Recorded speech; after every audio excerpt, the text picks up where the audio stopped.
umyong swaraning bendhe beri Gopar kurnang kalawan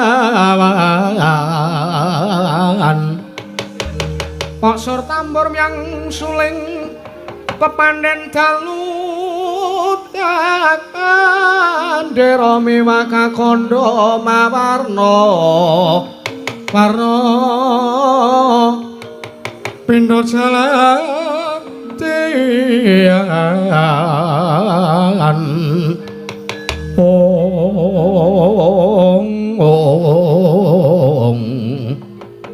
asri kawuryan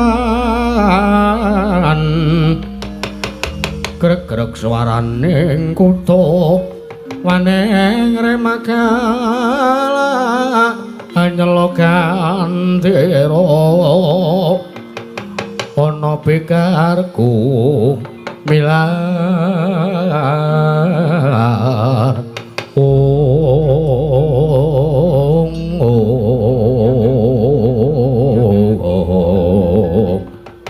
kusuma tali tahat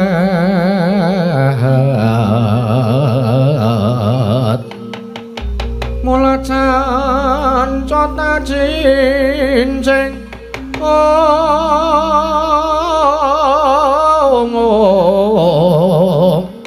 pangreng turangga kutha wustan kasamaran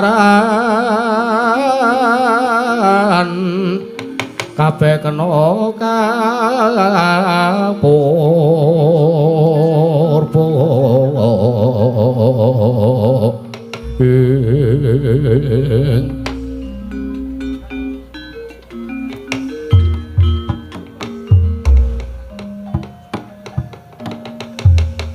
mung jer mung jer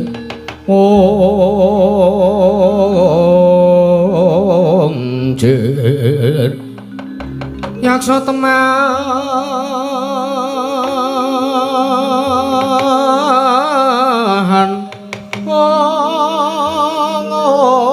ngurut saking pananggilan kolong kegolongan bubar kang samyoning ali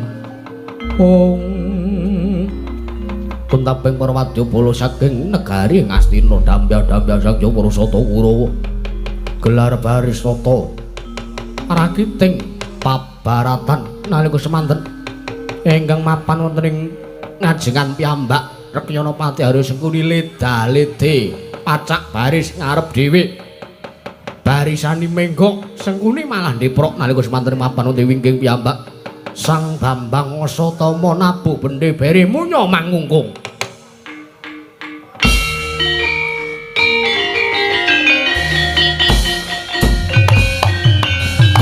swaranya kumurung munya bendhe sesautan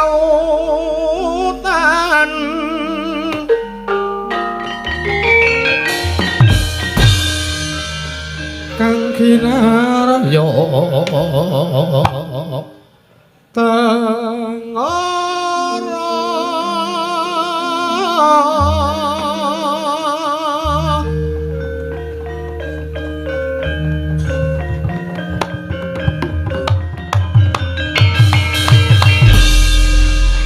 budale prawadyaba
Wadyabala ngestina kabeh wae tumuju ana ing Mandira Kresna. Oh! Oi!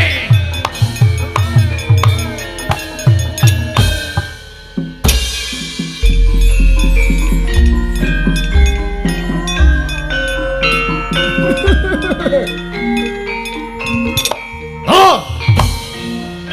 Ah! Oi!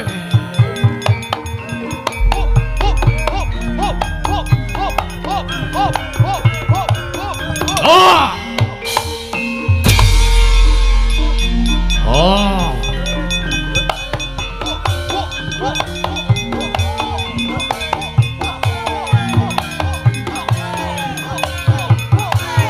Oh! Ah!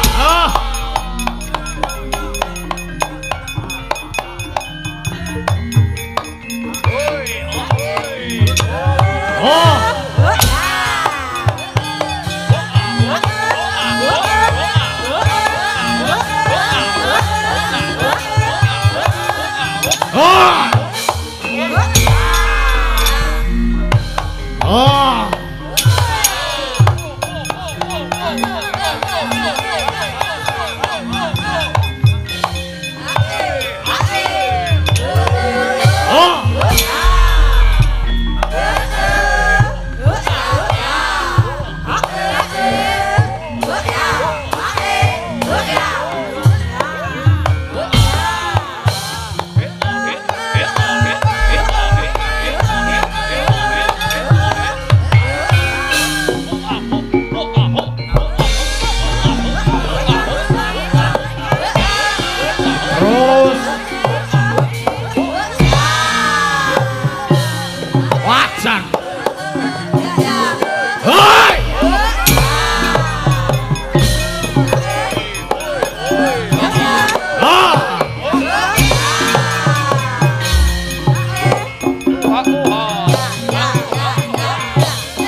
Woi.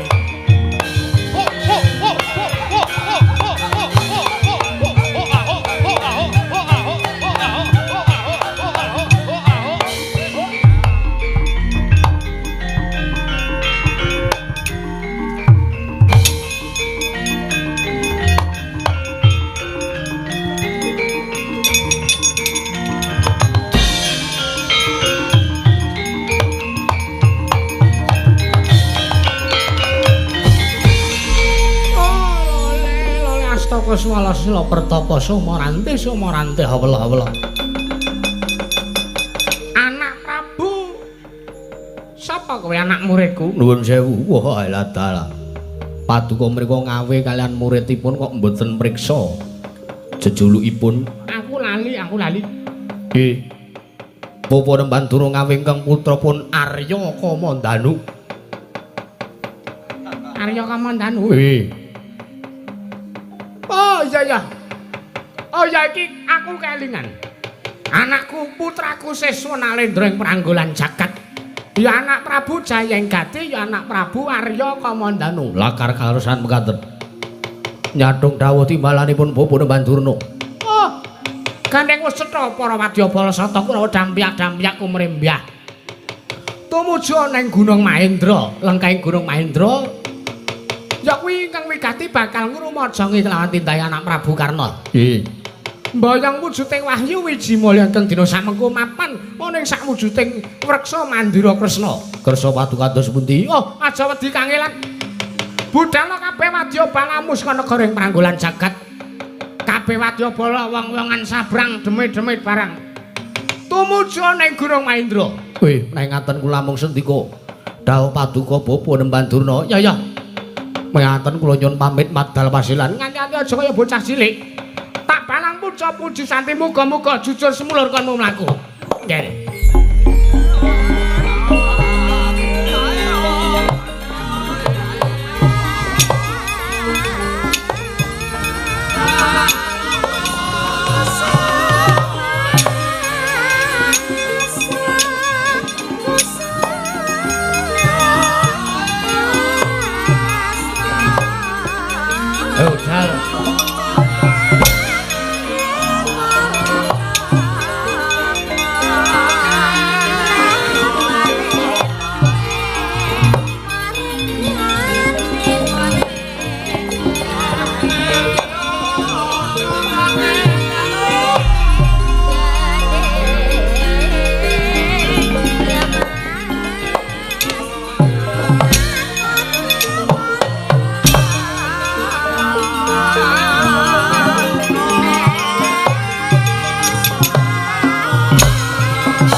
Kekliwan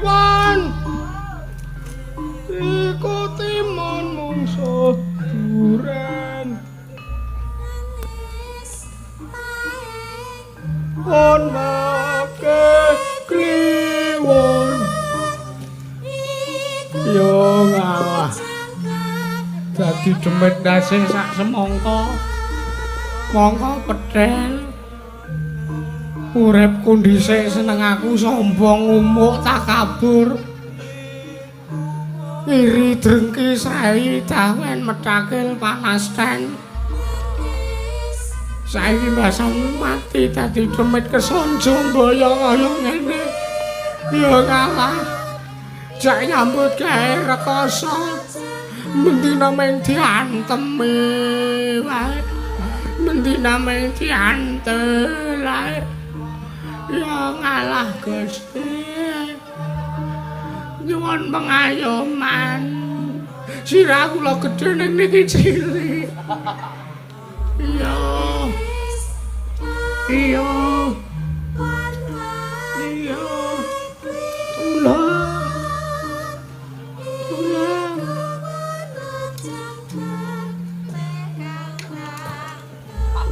Betul tak sih baca. Hah? Waktu jadi bagi buku dah. Cek sudah bagi ke si kerja kita tak ada buku. Kerja khusus baik, kita kerja, kita kerja. Usah si.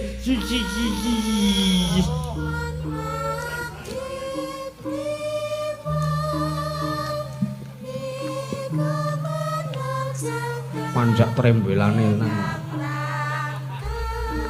Ayo do budal sa. Jere angkong nyambut gawe raketang ming kluthak-kluthuk.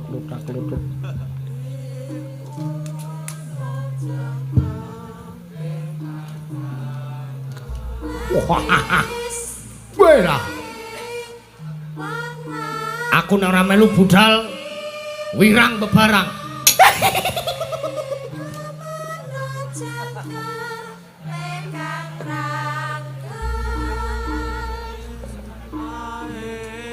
Suster ngen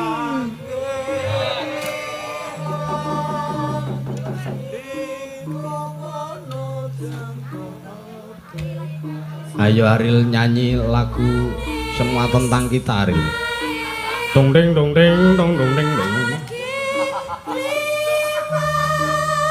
aku nek ora njuk budal ki nek ora dikendangi mongso iso semangat lek nyambut gawe ayo tak krungu kendangane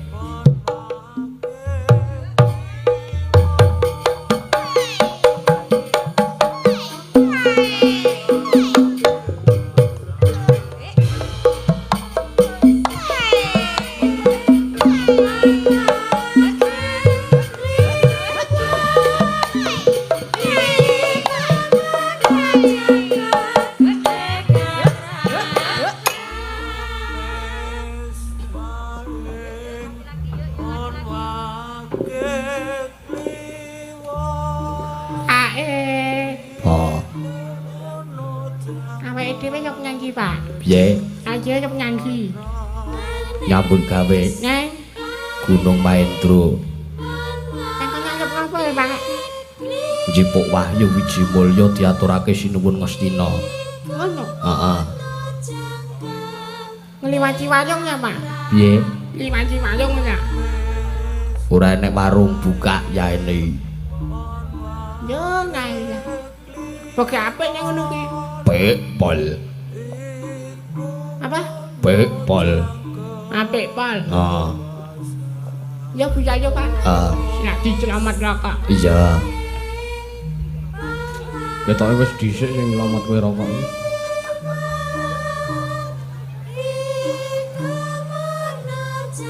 Iki lanang lho iki aja salah sangka.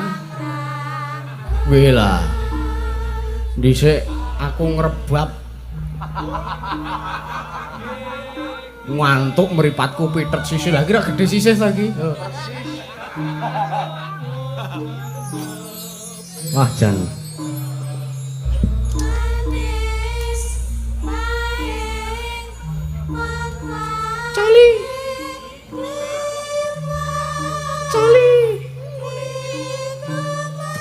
kok ora protol-protol ta iki? Biasane protol. Wis entek ah.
Nanging Prawadyapala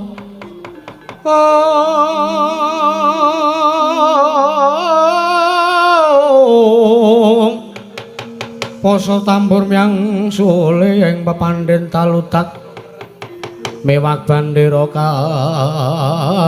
kandha mawarna warna Pindha Jaladyan Asri Kaworyan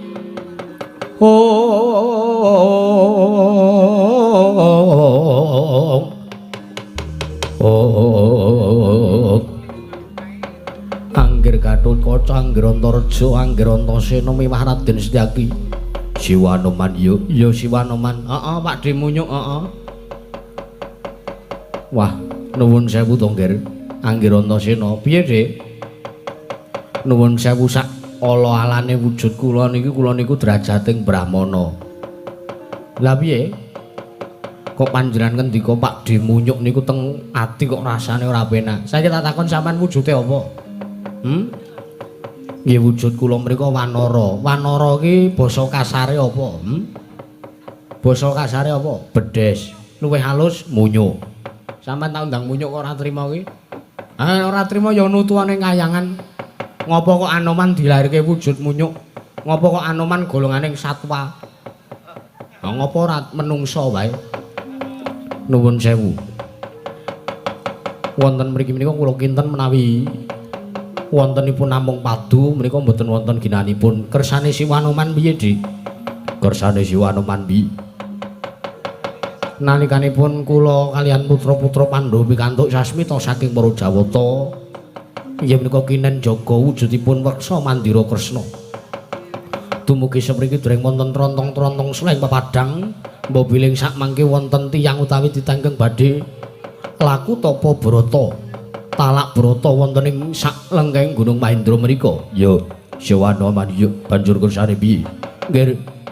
Kula suwun kanthi sanget anggenipun sejaga rondo kawontenan wonten ing lengkeng Gunung Mahendra wonten sak ngandhaping mreksa Mandira Kresna menika dadipun rapeti malih kedah dipun jagi ingkang langkung mrimpen jernyatanipun mesti kemawon kathah dom sumur ping tirta kathah telik Mangendrajala ingkang praja seka sela-selaning garu ingkang sanget kepengin ambayang wujudipun Mandira Kresna sak mangke saged nggayuh kanugrahan kengaran Wahyu Wijimulya apa ya mangkono i yen to pangkono kudu samapta ing gati sawega ing diri mbok menawa mengko ana mungsuh ingkang bakal ngruda peksa kepengin boyong kelawan wujuding Mandira Kresna anggir Gatotkaca inggih ngaten sing ati-ati wae Pakde merga jaman saiki iki yen to pancen duweni gegayuhan ki abot pacobane nggih luwih-luwih iki ora ming kok awake dhewe dipasrahe karo wong atuwane awake dhewe Pandhawa kuwi ora ning iki seka dewa dawing dewa nggih leres ngaten Anggir Antasena mula kang saka kuwi dikencengi jaga jagang sing jero beteng sing kandel Padhe Anoman rekat lampeng rototan pantara prapteng araga sukuning rata iram kang tumingal Dereng ngantos maripun ingkang sami Mbalwasana kasaru praptanipun nata ing ngawangga Senopati negari Ngastina Sang Prabu Karna Basusena kadheraken Sang Hyang Prasatakara karo kaget Sang Hyang Putra Pandhawa.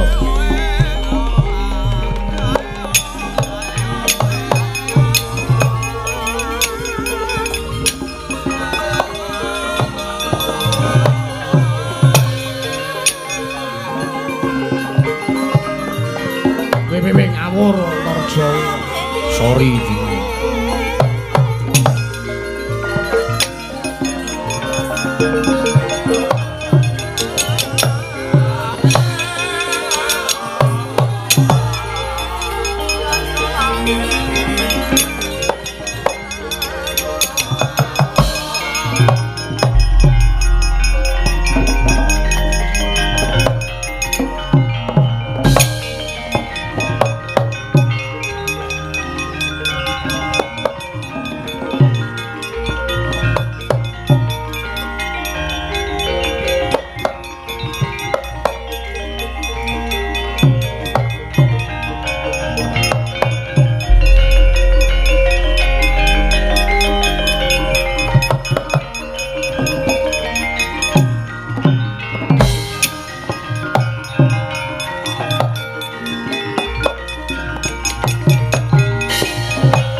wingis katon lir landheping Trisula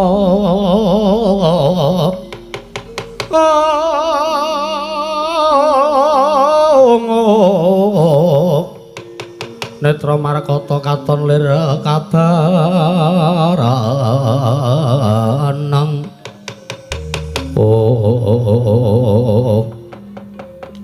kula nuwun sewu mboten mangling ingkang prapta wonten ing Mandira Kresna mboten mangling nuwun sewu menika kados sinuwun ngawangga sinuwun Prabu Karna Basusena jagat dewa Bathara jagat pangestungga ora mangling iki rak Pendhita Kendali Sada sing jeneng Anoman iki lakar kalesan mekaten sinuwun kula ngaturaken sembah bekti kula kunjuk ya Anoman tak tampa senggana ya dipun dherekaken kalian Patih Harya Sengkuni Patih negari Ngastina. Iya Anoman iya.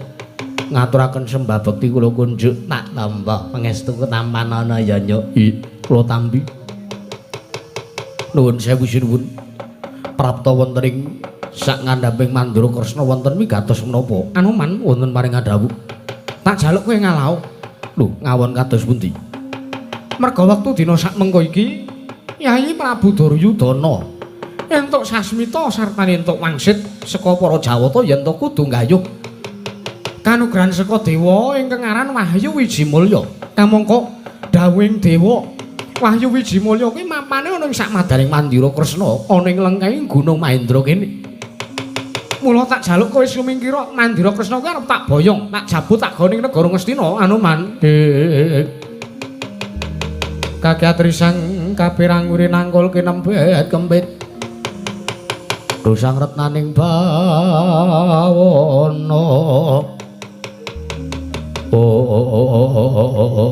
Nuwun sewu sinuwun. Mboten kateges kula mrika badhe menggak dumateng pun para Satakura anggenipun badhe amboyong wujudipun Mandira Kresna. Nanging kula piyambak ugi pikantuk sasmita saking para Jawata kalamun Anoman miwah sangya para putra Pandhawa kinen jejagi kawontenan Mandira Kresna.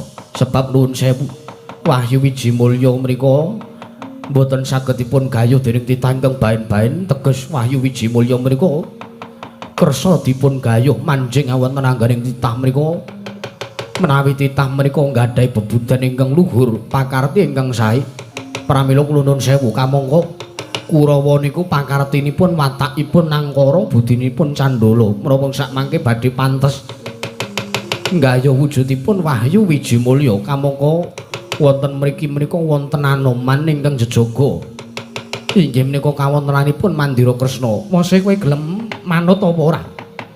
Menawi kula nderek kelawan kersa paduka slamet uripmu, penak awakmu. Nanging menawi kula mbalela, menawi kula wangkot mboten keparengaken anggenipun paduka badhe mboyong wujudipun Mandira Kresna. Aja takon dosa apa nglakon. Ana kethek tak dadekke panganan kawula negara Ngastina. Wis ta Anoman kowe iki manut ta wae. Hah? Kowe iki mung wujuding sata kewan, kowe iki mung munya. Kowe iki ora duwe wenang tumrap Mandira Kresna. Mandira Kresna iki milik bersama. Ayo manuta kowe ngaliya semingkira Mandira Kresna arep ditebang, digawa ning negara Ngastina, Wahyu Wijimulya dikukup karo anak Prabu Duryudana sak kawula Ngastina. Nuwun sewu Pati Arya Sengkuni. Menika sampun dados darmanipun ingkang abdi pun senggana bilih kula kedah jagi kawontenanipun Mandira Kresna. Awit samangke kula kantun nenggo sinten ingkang pantes mboyong wujudipun Mandira Kresna taminipun Wahyu Wijimulya mrika. Welah pancen wangkot. Yen ngono apa Prabu Karna Sakurawane kudu nggunakake srana kasar karo kowe. Nuwun sewu. Jenyatanipun menika sampun dados kewajiban kula menawi pancen estu para Satakurawa kepareng badhe mboyong wujudipun Mandira Kresna kula aturi nglangkahi kandhanipun Anoman. Welah dalah metu njaba aja ning kene papan neter kadigdayan. Nek ngono pancen kowe sing dadi pepalang, ayo aja mung Anoman, tak rasa kudu nandhingi kelawan Prabu Karna. Kula aturi medal jawi.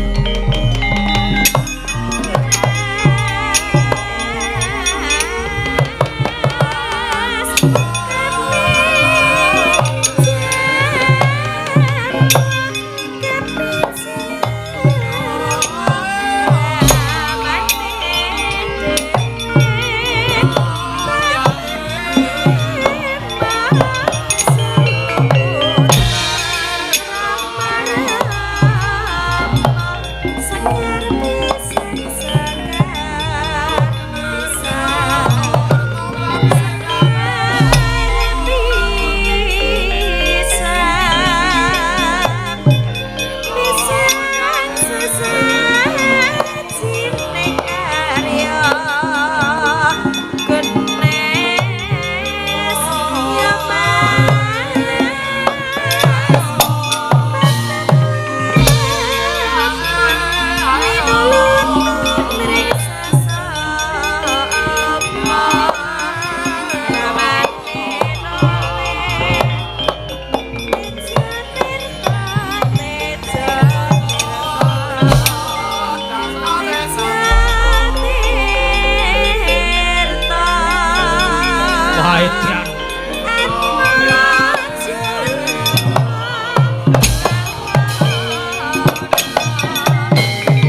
Gusti lamun katututan lamun mangsa prawira digdaya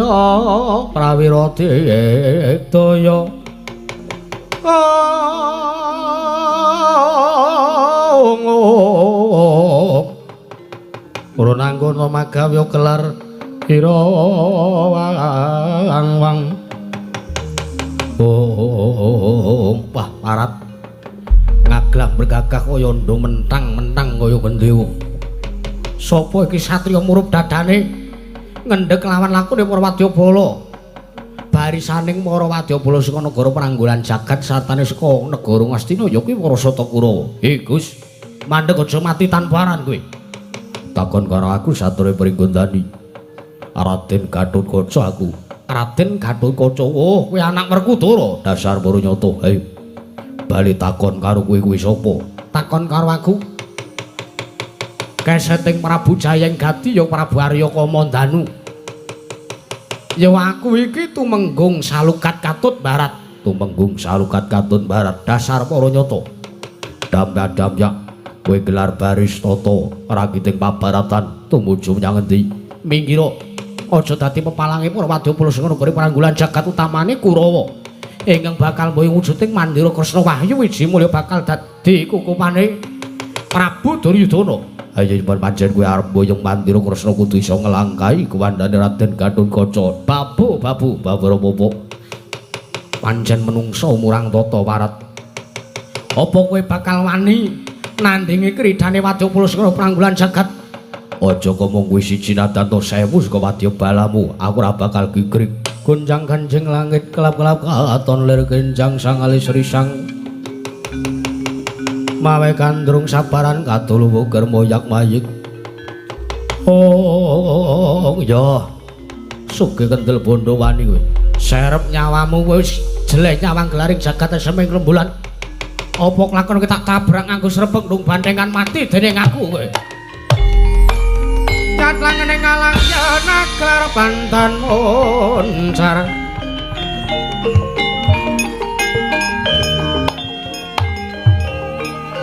Maju ya. Ha.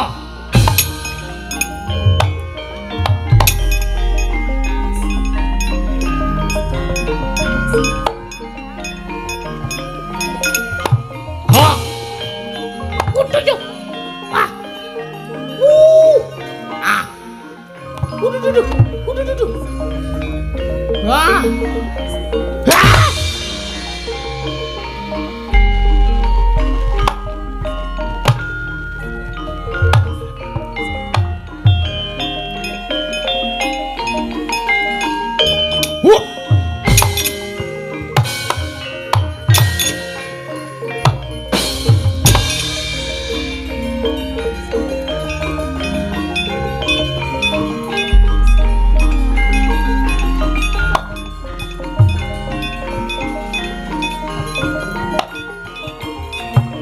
Iya ngerti dadamu ki murup. Sesuk nang nggo BH. Ora ono sing sedeng malah.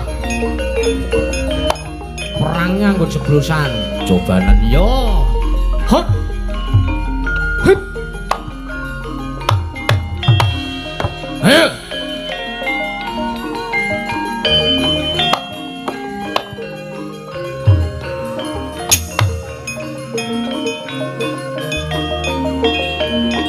Rusuh saja ini.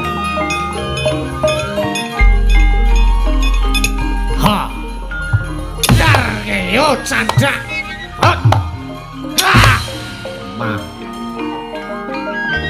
Mengkis kowe mengimu kumat.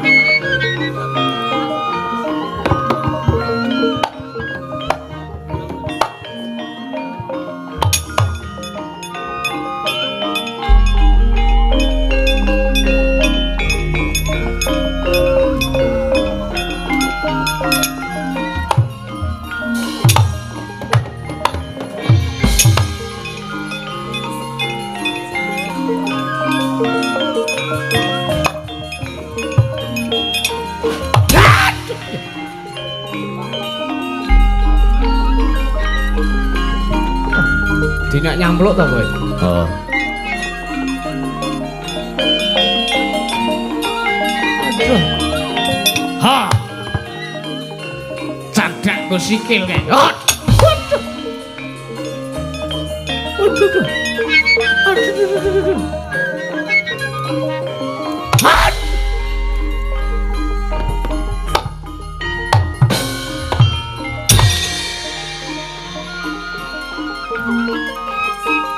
Boros tuding mungsuh ngono kuwi carane.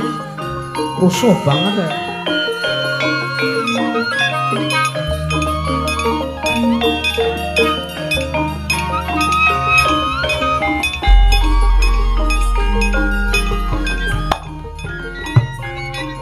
Wah, tuteke padha aku nek.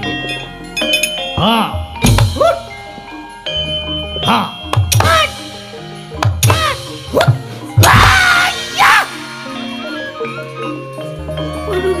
Aku kungfu. Aduh. Aduh. Ha! Hot! Aduh. Aduh. Ah!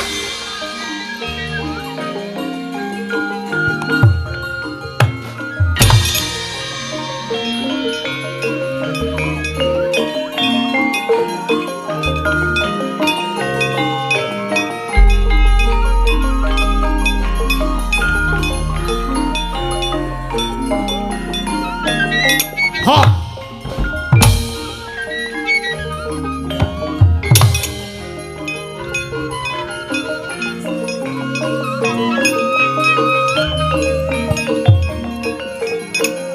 Ha! Hut! Ha! Aduh, iya. Mati ngene carane. Waduh. Ha! Ha! Hut! Hut! Ha!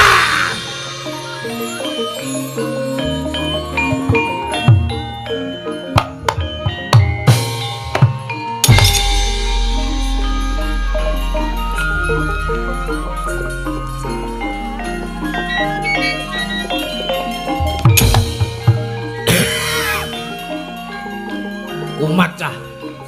Tulung. Ah iki. Ah sabar. Raga tuwa. Ah. Ayo.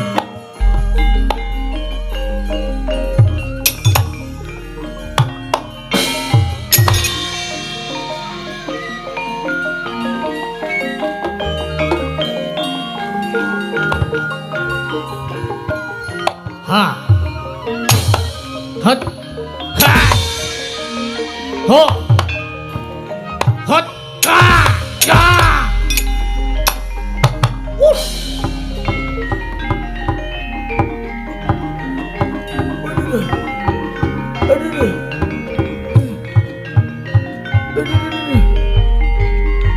Alon jalan. Hei! Bah!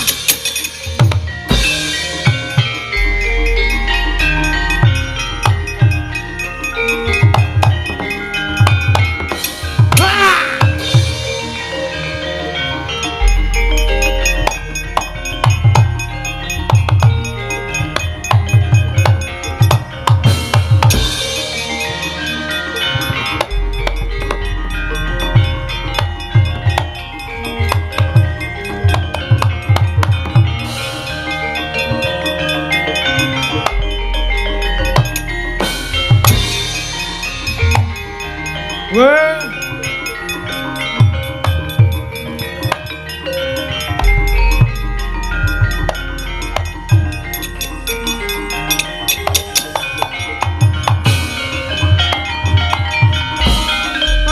Paman.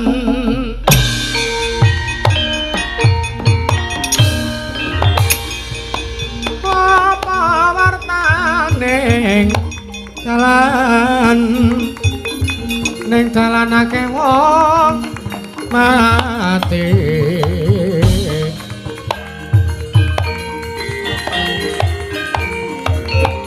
mati keneng apa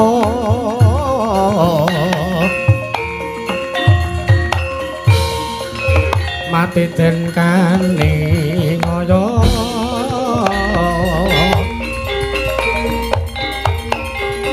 suduk jojo prateng geger sukmanyo ilang raganya terus linteng enek menungso cebol ya ora cebol jane dedeke ra sepiro karo aku dhuwur aku ming sak pundakku sapa kowe takon karo aku Senopati Ndrawati Raden Hari Setyaki. Wo, rombongane sing murup dadane mau. Dasar para nyata, kowe sapa? Aku Tumenggung Pangaspal Marga. Sapa? Tumenggung Pangaspal Marga, kontraktor. Ya. Kowe mung arep mepalangi leh kowe arep mboyong Mandira Kresna. Yen to pancen sing tajangka kuwi. Kowe kudu bisa nglangkai kuandane Setyaki. Oh, ya. Kowe tak antemi metu kulon. Ora sumyur kuandamu aja takon dosa maju leganing atiku tak tandingi sak obah polamu tak kendangi mati dening aku kowe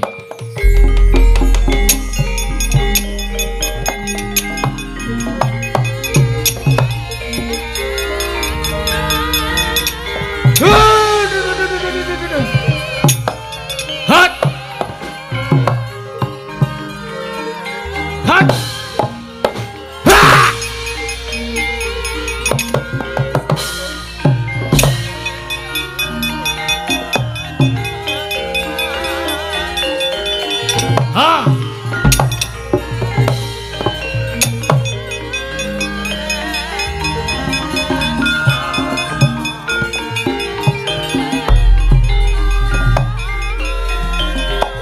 kowe ora wedi aku apa sing tak wedeni ha hut ha ha ha cah cilik arep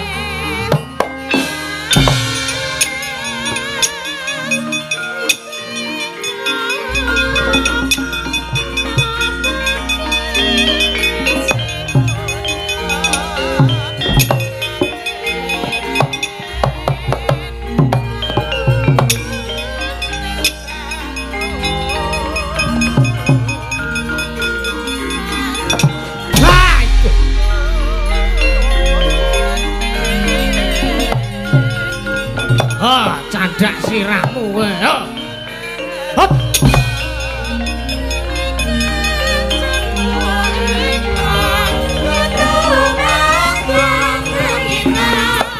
ah oh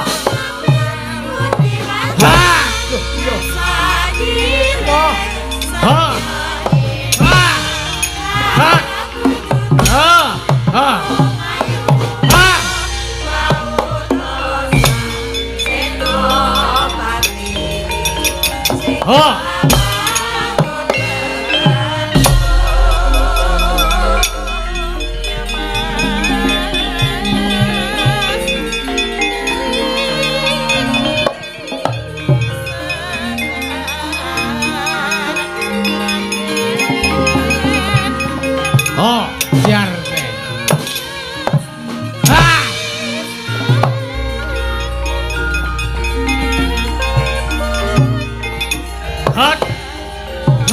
mati yo ah hut ah hut ha ha ha opo ha hut ha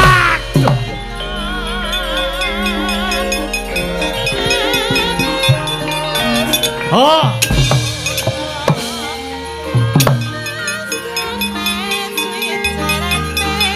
cocok kumbak jebol dadamu maju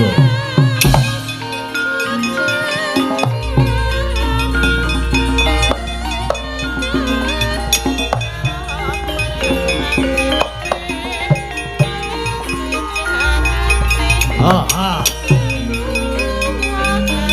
ha Wego marah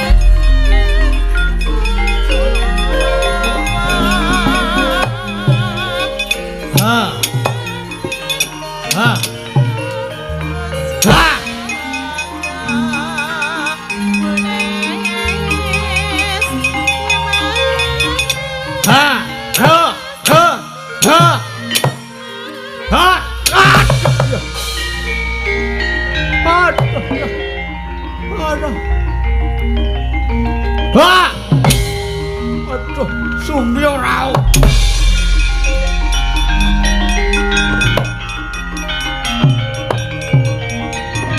Oh.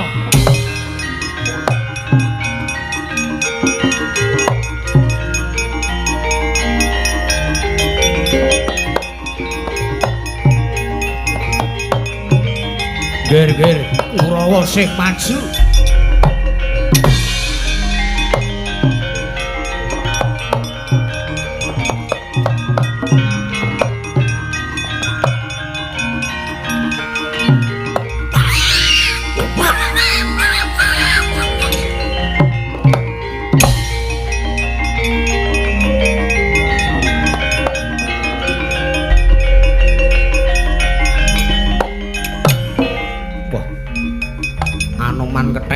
Mudar-mudar karo Marmo bapamu ya mepalangi nggone kura arep mboyong Mandira Kresna tangkana kandhane ana mati tibana ha ha ha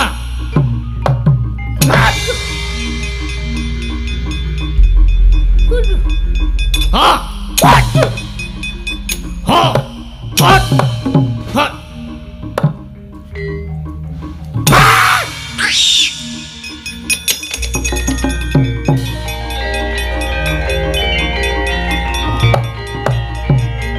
Oh!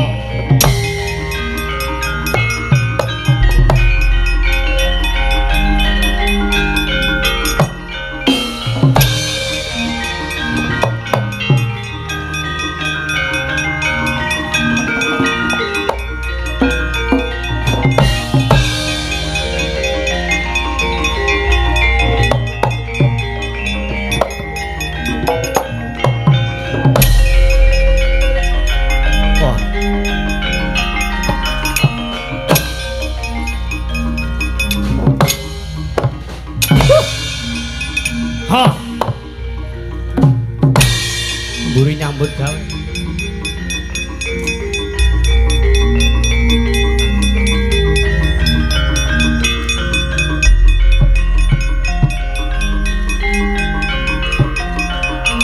Wah. Ha! Ayo! Wah! Wah! Wah! Wah! Wah!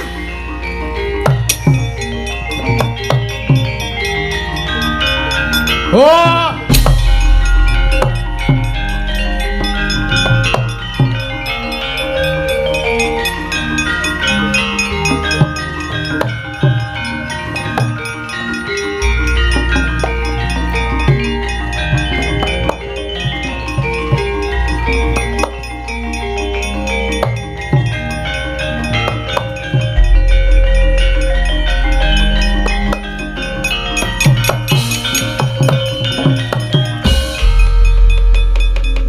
Jauh lho, Man. Kartomarma mundur. Kowe mungsuhmu sapa? Anoman ma sapa? Mungsuh kula Anoman, Man. Wih lah. Wong sing begagek ning ngarep dhewe mau pancen Anoman. Nggih. Nanging nyatanipun wadyabalanipun Prabu Jayanggati ugi mboten saged ngunduraken dhumateng Purwadyabala putra-putra Pandhawa. Wis kana mundur. Nggih, Man. Kula sumanggaken. Mila jebul nyatane kula sedina niku kesel. Wong kesel kon perang awak lungkrah. Iki kok beda. Bintenipun Setyaki nek sedina ora perang awake lungkrah, kowe nek kon perang malah lungkrah. Lah kajengipun waduh wong kulina kalih mboten niku nggih ngrekoso, kula kulinane ngarit, sikil kula kecetit, rong dina ora ngarit, awak kula lara kabeh. 12 belean ngopeni kewan kurban niku wah malah teng awak larane ra jamak-jamak. Pejah kula, Man. Serta Yuda mundur, Man. Mungsuhmu mungsuh kula Wantareja. Kula cewandak sirah kula ngantem mboten dirasake malah ditugang tungkak kula anu janggut kula niki nganti muni makluk. Terus sirah kula cewandak kula diuncalke teng mburi. Kita ampani Antasena, kula dicis man. Dikawake, dicis. Dicis iki dikawake. Kirangan Antasena ming ngetokke saking sirahe niku. Murup abuang niku man. Kener awak kula panas kabeh man. Lah kuwi jenenge sungut.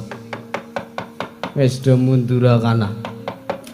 Do kesel bar mbeleh sapi, mbeleh wedhus ya kono. Pate Sengguni, Wadyabala Pranggelan jagat. Nggih. Sapa sampean? Kula pun Pangaspal Marga. Sapa? Pangaspal Marga, Ngatir. Nggih. Mungsuhmu sapa? Mungsah kula Setyaki man. Kalah apa menang kawon, guna babak bundas ngeten kok. Ya wis kana terus kelih Ngatir. Nggih. Wadyabala ora enek sing iso dindelke bas. Najeng ngindelke banyu mawon pun sang ngindelke menungsa. Kok ge apik nek omong ngono ki? Apik pol. Waduh. Remuk aku kaya ngene carane iki. Tumenggeng salukat katut barat. Mungsuhmu Gatotkaca, Mas. Kula perang dhisik dhewe ning kok mundur keri dhewe niku. Ora apa-apa. Karo ngasuh. Nggih. Wong wayange mau urung rampung ling nganggo wis didelik. Kebiasaan pancen man. Ngenjang nek mboten kula longi bayarane mongso iso mendung. Lendelikke wayang. Ya rasah kokian sambat sebut nyambut gawe iki kabeh kudu mlaku. Wah. Mlaku atene ra sida nyambut gawe. Ha piye? Oh gamelane seleh kene kok wonge mlaku-mlaku. Wah. Ngrasa ndagel bapak ki apik nek kowe iki ndagel iki. Apik pol. Wis mundur nggih, Mas. Wah. Anak-anak Pandhawa ora ana sing iso dikalahke babar blas. Wadyabala rerek sing mangga mulya. Kurawa kan maju, Mas. Iya. Sapa sing urung maju ki? Abu Ciloblojo, Ciloblojo ibajit bojo-bojo. Babat baca ayo sekuli. Kepala ke putra-putra lima gaji, pilihan gaji cara irikan dan telepon-telepon ayo saja, Man. Iya. Minta halun banget. Wis meneng wae ora kakek-kakek. Tinggal pikat bojomu bareng. Sapa ta? Sing cakep doble iki kae, Man. Kowe arep perang ke maju perang, isa kejawab, Man. Sing sayo sing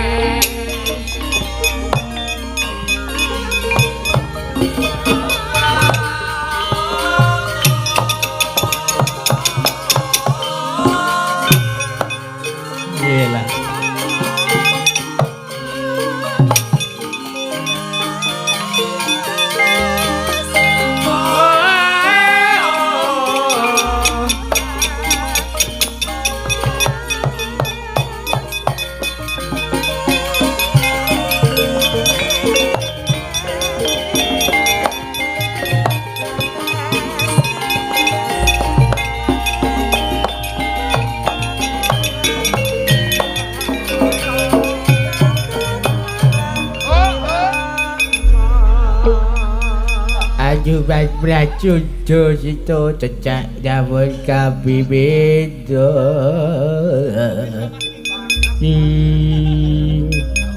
Manus maning jajalanat.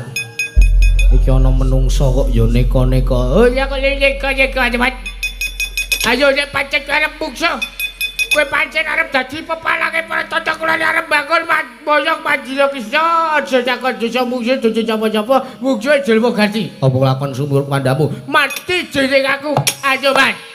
Ya.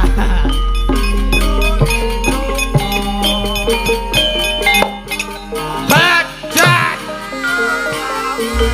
Hadat. Hat. Hot. Wah. Wah, lucu banget ayo, Mas.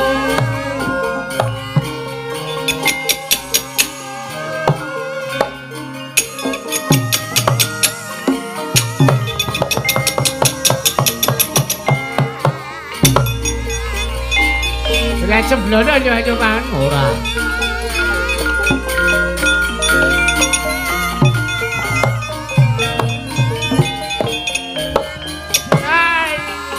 Yo, ja. Aja. Aja. Ja kowe mati tak cacak kowe. Waduh. Glangsek.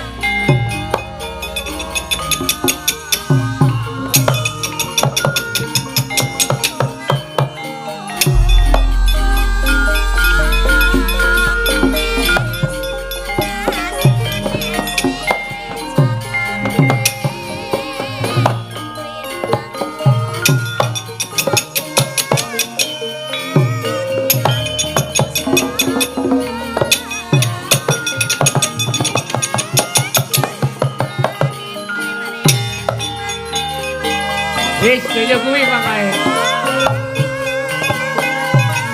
Jar. Jar. Ah. Ah. Ah. Ah. Aduh. Ah. Wah.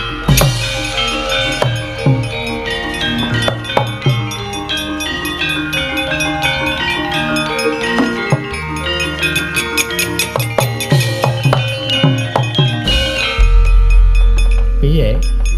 Jare arep perang ning alon. Pun ayo, Mas. Ayo maju ku lho. Piye? Kula malah janjak sirah kula. Ya umume kula mah biasane nek perang kalah. Bocah campur awak. Ayo geci traksi kowe. Perang aku mau tempone alun banget kowe saiki tempone cepet banget. Amuk. Susuram rata jaya merta. Imbayan padha-padha. Iki banter banget lho iki. Ya kowe tak cabane banter. Mesti kowe maju perang. Mati dening aku kowe.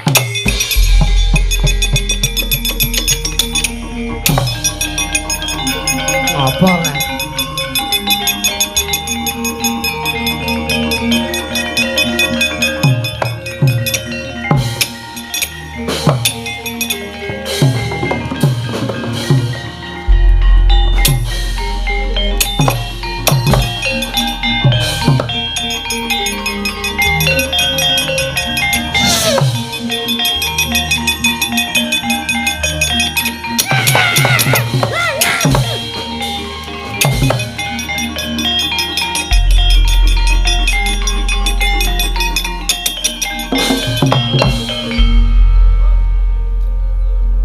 Kesenian macam apa ini?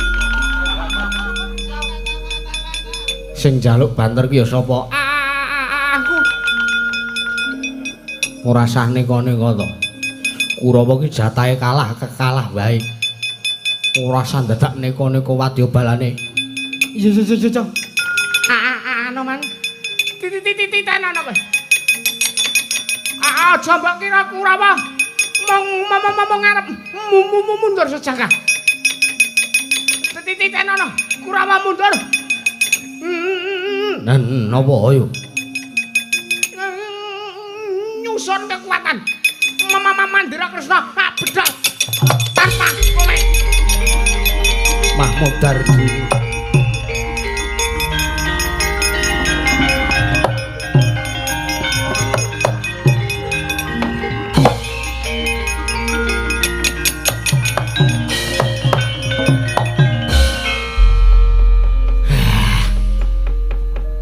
Kurawa kecelak kabeh.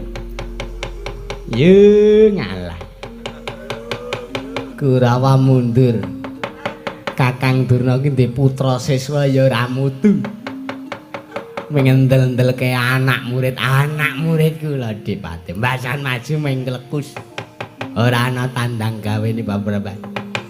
Saiki ben ketok li nyambut gawe Kakang Durna tak sumanggake.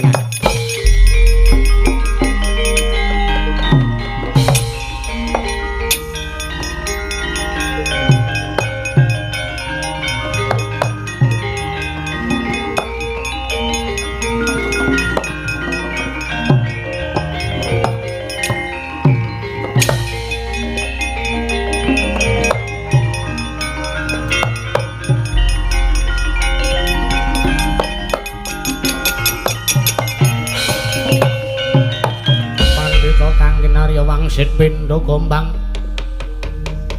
gombang ngajabing tawang susuh angin ngendi gonde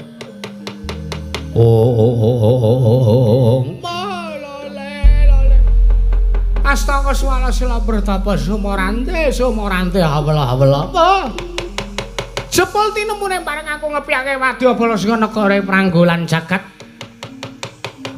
kabeh tak kepiyake Kurawa ya dikepiyake karo Patih Sengguni wah bareng tekan data nyambut gawe ora ana siji wae sing iso ngunturke karo anak-anak Pandhawa aming arep mbayang wujuding Wahyu Wijimaya wae kok dadak ketayalan perang dadak tuting getabrus nek kaya le gelut ki apik-apik kok wong kesel barang kok perang-barang lho sia-sia lek kundombengi anak Prabu Jayang Gati kae mah wange minggat mulih saiki ning ora ngopo ora dadi ngopo ora apa-apa ora bakal gawe mundur ora bakal gawe Grise Begawan Durna ya titenono anak-anak Pandhawa Lena pangendhamu aku ngracut sukma Wahyu Wijimaya tak colong marang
dadi ora pangling Kayang Durna wujud badan alus sajak arep tumindak culika nyolong wujuding Mandira Kresna ya Begawan Durna aja alok kapusan yen to kowe kleru mboyong karo pisang geni malah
kaya kala para Pandhawa nyogu mulung mangung siring para sata Kurawa kambak ongkes sara katite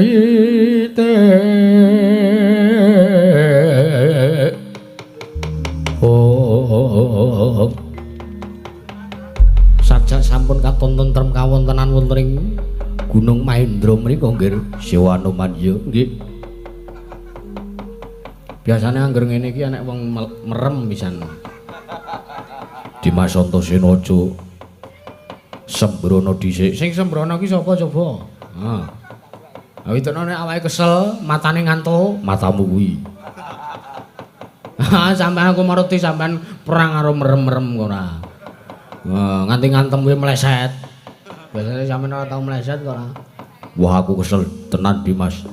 Kesel iki ngopo? Bar job campur sari apa? Bar job campur sari ratus kebak basil. Sampun ngantos kados ngaten to Nggih Antasena. Ha tenan kowe, Kakang Gatotkaca bagus jan bagus ning kemproh. Aja pirang-pirang aku Dimas. Siwanoman nyadong dawuh Siwa Mayanggara. Nuwun sewu kula mriku namung badhe matur kados pundi. Menika sampun mundur to sangya para wadyabala saking Ngastina menapa dene wadyabala saking Sabrang ingkang kala wau ketitik wadyabalanipun Prabu Jayagati nalendring pranggolan jagat.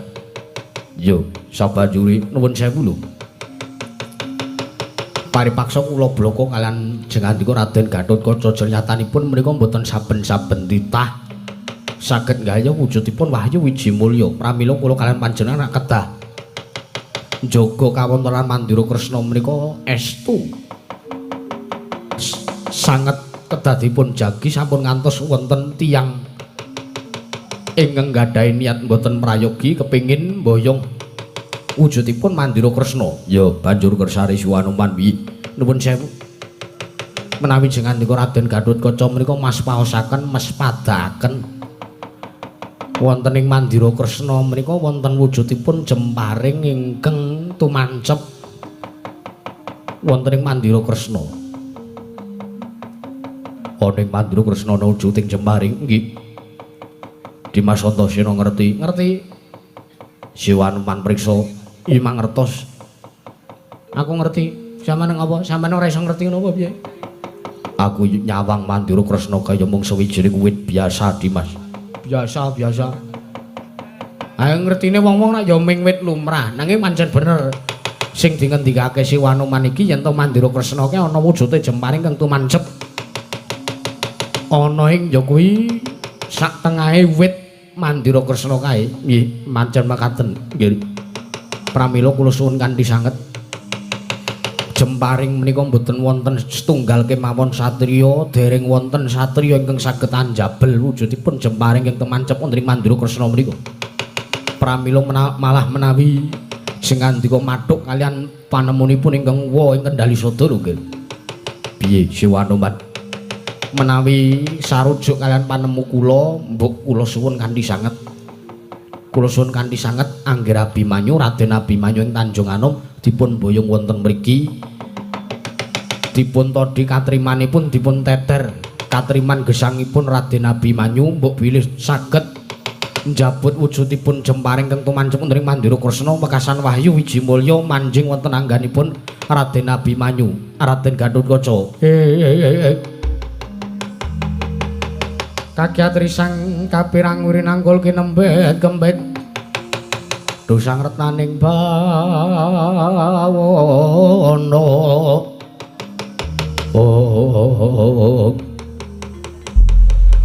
Malah aku ya wong lagi ngerti kangkane Siwa Mayangkara nggone paring dawuh kaya mangkono. Ya yen to pancen kaya mangkono munggo sabdane Siwanoman. Yen mangkono aku tak njaluk pamit sowan ing Tanjung Anom boyong kelawan praptane adiku Abimanyu supayane sowan ning lenggahing Gunung Mahendra kene satane mbok menawa bisa ketrima uripe Abimanyu wujuding jemparing dijabut saka wujuding Mandira Kresna. Lah mriko rak sae. Lah apik Kang, apik pol. Ya Dimas Antasena, heeh. Wis Abimanyu kon rene. Ya. Abimanyu kon rene mbok menawa mengko jemparing kaisa dijabut karo Abimanyu Kang njaluk pamit Dimas ngati-ati.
Wangsit pindha kombang angat saping tawang susu angin ngendi gone lole jebul pancen anak-anak Pandhawa kuwi ora iso lantip ora iso tanggap ing sasmita jer nyatane aku laku badan alus lah kok ora ana siji wae sing ngerti marang lakune Begawan Durna. Malah iki wujude Gendaka. Yen to pangiraku iki wujuding Wahyu Wijimulya, wiji kuwi teges winih. Mbok menawa iki winih gabah utawa winih pari, utawa winih jagung kacang utawa dhelé. Lole, ketrima uripe Begawan Durna. Ketrima tenan. Ketitik aku iso mbayang wujuding Gendaka isi Wahyu Wijimulya, anak Prabu Duryudana apa kula ingkang sowan. Wis ngono wae. Oh, anak Prabu Jaka Pitana kula ingkang sowan kula mbeta Wahyu Wijimulya nggih, anak Prabu.